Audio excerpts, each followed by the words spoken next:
Today, I'm talking to E.L. Chen, the writer of Slasher Summer, and we're going to talk about what it means to create a slasher film in a novel and subverting our stereotypes, our beloved tropes in the horror genre, specifically in the slasher genre. So stay tuned for some fun conversation with E.L. Chen. Awesome. So thank you so much for talking with me. I'm excited to dive into this super fun slasher novel. Um, for me, what is really exciting about Slasher Summer is the fact that it's a difficult thing to take a slasher like film, like this like slasher themes genre, and put it into a novel, right? That's so challenging because it's such a visual like genre to experience, like that tension and the musical cues, the blood and gore. But I felt that as I was reading this book, some of these deaths are truly brutal and intense, and that paranoia is so vivid in this piece. And so I wanted to talk a little bit about the choice behind it being slasher and maybe some of the experiences you had in trying to adapt this as like still making it very very visual in a novel. Right. Yeah, no, I totally see what you mean. So what happened was, when I decided to write this book, it was actually my agent who suggested, because I was, between projects, it was actually my agent who suggested, would you be interested in writing a slasher? Because I touched on final girl mythology in another book I'd written. And, so I went away and I was like, do I have a slasher in me? Can I even, like, how does one even write a slasher, right? Because it's such a cinematic, genre. So much of it, lends more to film than to books, and I just made, well, first of all, I just made like lots and lots of notes of what I would want to see in a slasher movie. And then the next thing, Mm-hmm. I had about like 20, 30 pages of notes. So it's like, oh, I guess I'm doing this now. But my next question was like, how the heck do I write a slasher? I can convert it from film to a novel. And I ended up reading actually a bunch of slasher novels. Like some writers will say, they'll stay away from, their current work in progresses. They'll stay away from that genre. They won't read anything while they're working on that book. But for me, I really just wanted to see like how do other people do it? And some authors were less successful than others. But my favorite book that I read was Brian Macaulay's Candy Cane Kills, which is a novella. I think put out by Shortwave. I'm not sure. I think it's part of their Shortwave VHS series, which I love very much. Um, and I realized that the key is the characters, right? The character. I mean, with Mm-hmm. any book, the key is always the characters. But with his characters, they really laying out sort of their wants and their needs, and their goals and their feelings. And so it becomes a lot more intense and a lot more meaningful, I guess, when these people are threatened by, the masked killer at the end. These are the things that we can, this interiority is what we can do in fiction as opposed to, the movie format where you can, even to the character we don't like, right? We still empathize with them because of, camera angles and the music. And we know, oh, Mm-hmm. something's going to happen. And, the POV is from the killer's point of view. So when we see the fear on the actor's face, but you can't really do that in books. But in books, instead you end up working with the interiority of the character. And yeah, so that's sort of how I went about doing it. That's the long answer. Yeah.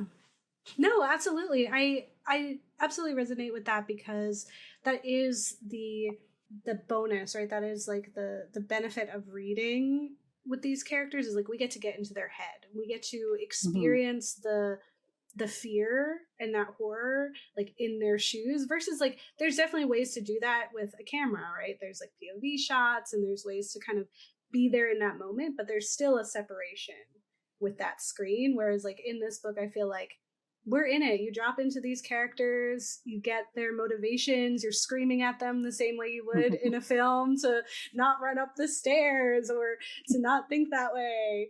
And I feel like that's really where this story thrives is the characters, the colorful cast that is often referenced as like the Breakfast Club reimagining. And I think it really is embrace the tropes and stereotype characters in a slasher film, and then you've reimagined them and you pivoted them. And so can you talk a bit about like these refreshing twists on these classic trope characters in slasher summer?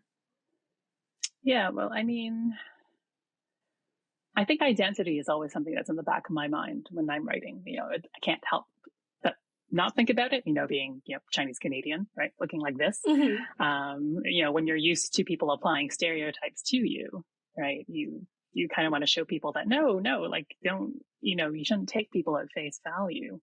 And so working with character tropes and making sure that I subverted them, was, I suppose, my, sort of my agenda, and showing people that no, people can be more than what they appear to be on the surface. But it was also just like really, really fun to subvert stereotypes, and play with readers' expectations, because these are all tropes that we've kind of been exposed to in slasher movies. And if you're like me and you're a child of the 80s, right? I mean, those sort of character tropes, they also show up in 80s teen movies. Again, like Breakfast Club. You end up with this very sort of I guess segmented view of the world, right? Because of these characters.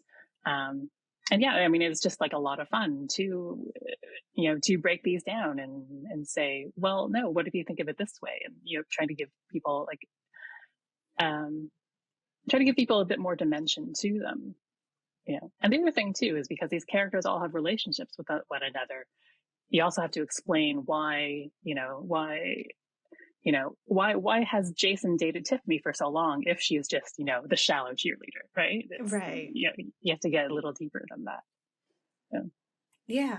And I think, something that sometimes works to the detriment of horror movies are those tropes where we get kind of the flat characters and we get, a lack of depth. And in this, we're seeing all these levels and layers to these characters, right? They're bringing in like their lived experiences. They're bringing in those really tenuous high school relationships, and also the redefining of yourself after high school, and like not wanting to be that trope that you're very conscious of, like as you're growing and you're maturing into an adult.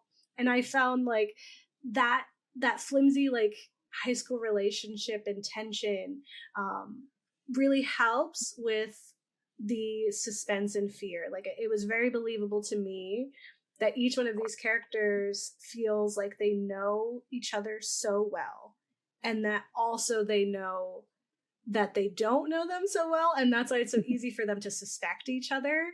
And because I'm like getting introduced to these characters, I'm getting introduced to this world, I'm also like, wait, could they do it? Like every character being a red herring. It was so fun to see that. And I think like that's one thing that I love about like the film Cabin in the Woods, right? Is like subverting the tropes and kind of using that and being like, surprise, everyone's actually a lot deeper than we're giving them credit for. And I think this is where this story really shines, is each one of these characters getting a moment in their chapters or in the way that they're being perceived by others, to try to redefine that, and then like in a typical young adult way, failing gloriously to do that. And as you mentioned, like the 80s and just like the slasher genre, there's clearly like a love letter to horror and to the slasher genre in this story. There's a lot of hints and and Easter eggs throughout, like names, locations, props, where I was like, oh, that too. The phone rings and it sends you right into those spaces. And so I want to know, like, what is it about like horror that you are drawn to as like a writer, and then also as like a fan? Oh man, that's a very big question, because there are just like so many aspects to it. Horror in general, I don't it's hard to say why I'm drawn to it. I think I've always been drawn to things that were like a little spooky, a little macabre, but I can't really say why, because my childhood was very safe and stable, very suburban. For sure. I don't know, maybe because it was so safe that I was drawn to things that maybe were just like a little bit off, a little bit abnormal. But as for the slashers themselves, I actually didn't really get into slashers until maybe about 8 or 9 years ago. I was actually quite traumatized by them when I was a kid. I'm not one of those, a lot of horror author origin stories seem to be like, oh, I accidentally saw some slasher when I was 9 years old and I fell in love, right? Yeah. And then my mom like let me, rent whatever I wanted from Blockbuster, and I just kept watching slashers. Like, no, that did not happen to me. My TV watching was very sheltered. I was not allowed to watch cartoons except Disney, because my mom thought they were too violent. So yeah, there was no renting me. Yeah. There was no renting me, gory slashers from Blockbuster. Yeah, and so I saw Nightmare on Elm Street at someone's birthday party, like way too young. So it's like, nope. Mm-hmm. I just did not like gore. But yeah, no, maybe about 8 or 9 years ago, because I noticed my writing, because I started out in fantasy actually, and I noticed my writing was actually getting a little darker, kind of moving to horror, using a lot of horror elements. So it's like, oh, okay, I guess maybe I'm actually a horror writer. So I thought, oh, I better, broaden my education. So I started watching more slashers, and I realized that, to become a fan, like I really just needed to watch more of them because of the character tropes, because I have the kind of brain that loves patterns and archetypes and so on. And so the archetype of the final girl really ended up resonating with me. I guess because of, my brain that likes these character tropes and archetypes. When I was younger, I was very much into Joseph Campbell, Power of Myth, Hero of a Thousand Faces. And I mean, today the consensus is that he's very much a man of the time. But for me, when I was young, it was just really validating to read his work, because he validated all the things that I was noticing from reading world mythology and fairy tales, that certain characters or certain patterns keep repeating themselves. So watching slashers and watching The Final Girl, I think, was for me, the light bulb going off my head that this is just like another variation of the hero's journey, right? You have someone who is transformed by violence, right? They're kind of sent on this, not quite a quest, but it's very much maybe a bit more internal than external, I suppose, compared to a typical hero's journey. They really have to find their inner strength, and usually they're the last one standing, and they have to find that strength and their agency to defeat the bad guy. And I think for me, that's sort of that's a very universal story, and it's very powerful. I think especially if you're female or you're from like a marginalized group, right? Mm-hmm. Yeah, absolutely. And I think when you're mentioning also about like a suburban upbringing, like slashers exist in that world specifically, right? Like they exist to subvert this sense of safety of like the suburban landscape of like, we're not in the city, and so we have this like luxury of like, all this open air and this community. And slashers, when they first kind of started up, it was kind of displaying that the horrors could still be there, like if we're not paying attention. And so I think like that's where I think slashers shine, is the location, right? The atmosphere of the small town, and that's like actively what the characters are fighting against too, is just like the perception of them, not just as teenagers, but how they fit into this small town, in each of their identities. That's kind of trying to fight against some of those boxes that they're trying to be put into. And I totally agree with like The Final Girl.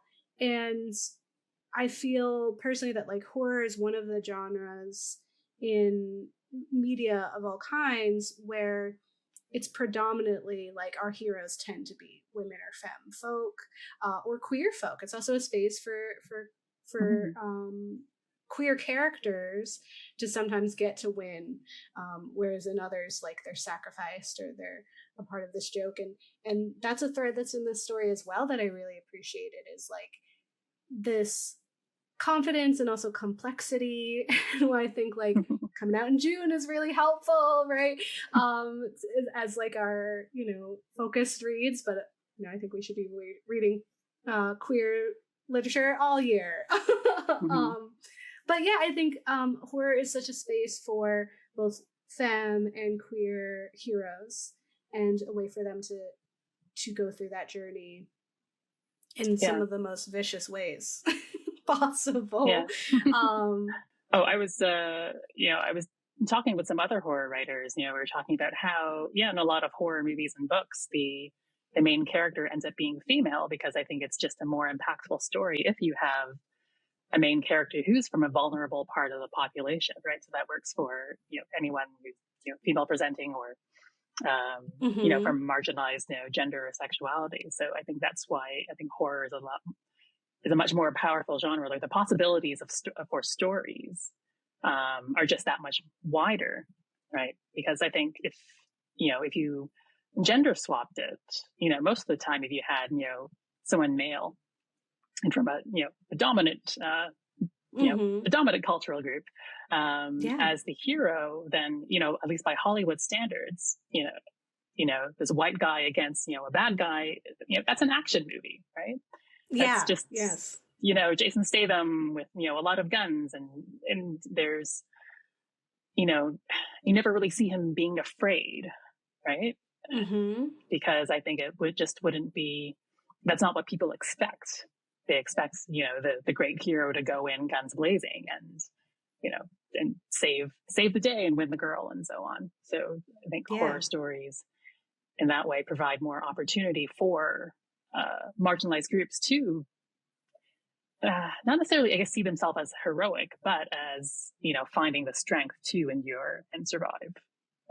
Mm-hmm. And it's like it's more realistic that way, because I think when we Mm-hmm. have those male like strong characters, right, like in a horror sense, like fear doesn't occur to them, like the danger isn't something that like they've been raised to exist with, right, like to coexist in that space. And as like femme people, non-binary, queer, like in different like just all the demographics, right, of marginalized people, like we kind of exist in those spaces where fear or like being aware of the possibility of danger is a lot more present than Mm-hmm. you know um Jason Statham who's gonna like walk through life um pretty untouched, right? And so I do think like that's such an interesting take in here too, because you have characters um who operate in that space of like, of course nothing is going to happen to me, like of course we're going to do these things, there's no way that like the horrors could be real. And the characters that are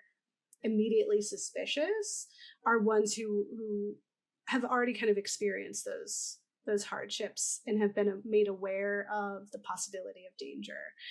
Even with our final girl, like she's been final girling like for a long time, right? Like she exists in that trope, she was performing it, but she was doing that like in her relationships with her mother and her romantic relationships and in her friendships as well. And so like seeing that like how she kind of exists in that world was really refreshing. And yeah, I was living for all the, like I said, like the references, obviously like Carrie being what she is and her mother being how she is. I also felt like, I don't know if this is a reach, but I felt like Freddie in his van, I was like, is this giving Scooby-Doo or is that just me? A little bit Scooby Doo, but also a little bit. There's the stoner character in Prom Night. Right? Mm-hmm. So I think there is a guy who like drives around in a van and tries to pick up girls. So Yeah, no, absolutely. And that's what is really exciting to me is like I keep wanting to, like, I have to go read again to like take notes of like, what is this one, what's that one, like I feel like a little bit of the conspiracy theories on the wall of like red thread of who's who and what they're doing. Do you, this is like a long shot, but let's say if this was adapted into a film, do you have like a fan cast in your head that you would love like actors to play? So when I was writing, because usually when I write books, I actually do kind of fan cast in my head just so I can, use them as puppets to move around in my mind. Mm-hmm. So I was thinking for Carrie, Havana Rose Liu. Tiffany, I guess, would be Sydney Sweeney. His sort of generic, girl next door, blonde cheerleader look. Patrick, Justice Smith. Oh, He was great. I nice. loved him. Jenna Ortega as Jen, of course, So as say it with my you. Bettina Goth. Yes. Freddie was Justin Min, who was in the Umbrella Academy. So I Mm-hmm. thought he was really great in that. Jason and Mikey were a bit trickier. I think for Mikey, I actually had Anthony Michael Hall, who was in like a whole bunch of those 80s movies, right? He was always Uh-huh. kind of that, you know, kind of like blonde, kind of gangly, geeky kind of kid. So I thought, yeah, Mm-hmm. that's my nerd.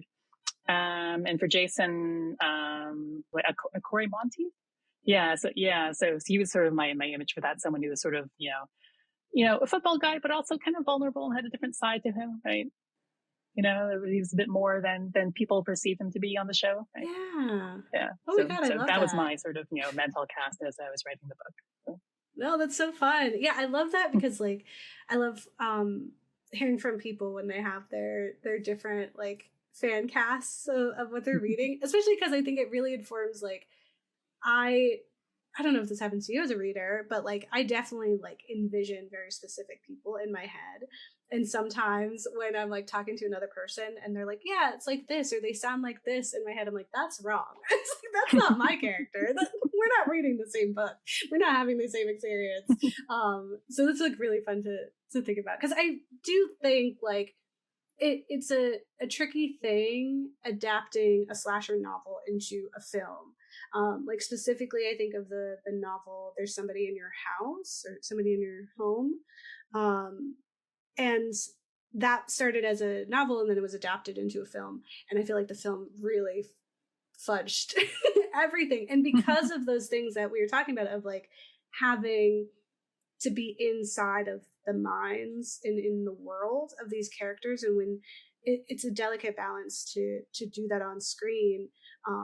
And they also like changed like some of the world, and I was like, what are you so you're missing what's really scary about a slasher book, which is like the tension and like the paranoia, because you only know what this like character knows, and you Mm-hmm. only trust what this character trusts. And the thing is, you have to care about the characters too, right? And that's, I think, very hard to Yeah. do in a movie. Like you have to, establish their character very, very quickly in a way that's not boring. And I think that's kind of how, I think that's why sort of these character tropes came into being, because, it was a very quick way to get someone on screen and say, okay, this is the ditzy cheerleader, so you don't have to care about her when she gets killed. Yeah. Yeah. And in this, it's like, no, I have to sit with this person for their chapter and like hear them and hear them reason and hear them work through these fears and make these decisions and that motivation. And so that it puts you in there. Yeah, I agree. I think like having those tropes were really helpful. And I also think it helps like when we get to something like Scream, which like started as a way to subvert those expectations and to kind of poke fun at a genre that like he made. Like it was like, is this funny how we do this?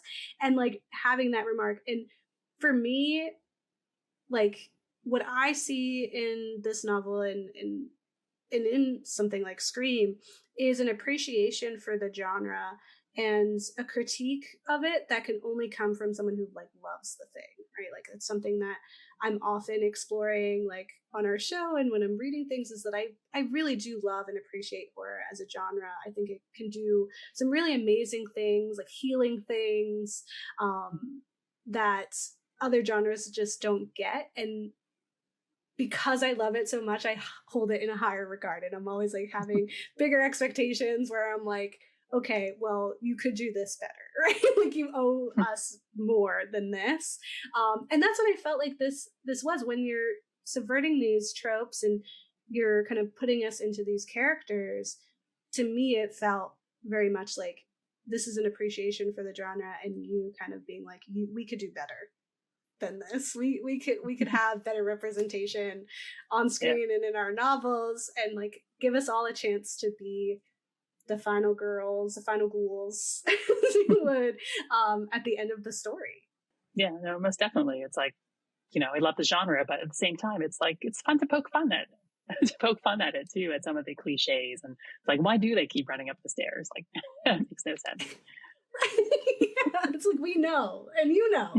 And so it's like even worse when you're like, I really shouldn't be doing this, but here I go. The one last thing, just of like fun horror things. What are your top 5 favorite final girls? I don't know if I can name 5, or not off the top of my head. They're not going to be in any particular order because it's just sort of how I think of them. Yeah. So the first one that comes to mind is Ripley from Alien, of course. It's not the movie that most people think of as a slasher, but it's a slasher, right? It is, yeah. Everyone getting picked off one by one. And then, Ripley has to pull it together and, defeat the alien at the end. So definitely Ripley. What's her face? Nancy from Nightmare on Elm Street. So Nightmare on Elm Street, that's the movie that traumatized me at a young age. That was like the first slasher I saw when I was 9.